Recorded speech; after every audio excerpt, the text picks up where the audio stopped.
আজকে যেটা রান্না করছি এটাকে চচ্চড়ি বলে আমরা, আপনাদের এলাকায় কি বলে কমেন্ট করে জানাবেন। আর এটা কিন্তু যে বেগুন দিয়ে রান্না করছি এই বেগুন কিন্তু মিনি বেগুন, সবসময় পাওয়া যায় না এই বেগুন নওগাঁতেও। আর আমাদের নওগাঁতে কিন্তু বিভিন্ন রকমের বেগুন পাওয়া যায়। আর আমরা যে চচ্চড়ি রান্না করব এটা মাখিয়ে রান্না করব। এখানে বেগুনটা কেটে নিয়েছি, আর এখানে কিন্তু ছোট ছোট আলু দিলে কিন্তু ভালো হয় চচ্চড়ি।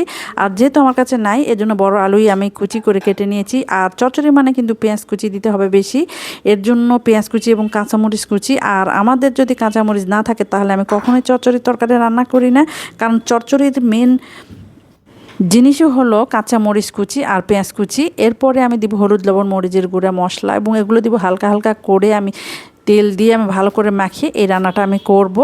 আর এটা সাধারণত একদমই ঝোল থাকবে না, একটু মাখা মাখার মতো থাকবে, একেবারে যে পোড়া পোড়া সেটাও থাকবে না, মাখা মাখার মতো থাকবে। এই বেগুন কিন্তু খেতে অনেক ভালো লাগে এবং আঠালো ভাব।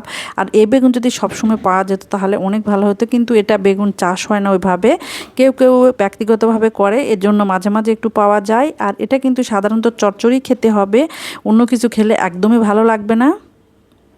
আর ট্যাংরা মাছ এমনই একটা মাছ, এটা কিন্তু চচ্চড়ি খেলেও ভালো লাগে আর ঝোলও খেতে পারি আমরা, এজন্য ট্যাংরা মাছ আমার অনেক বেশি পছন্দ। আর এই চচ্চড়ি তরকারি খেতে যতটাই ভালো লাগে তার চেয়ে রান্নাটা অনেক সহজ, কেন সব কিছু মাখিয়ে একবারে রান্না করা যায়। আমার রান্নাটা কেমন লেগেছে কমেন্ট বক্সে জানাবেন।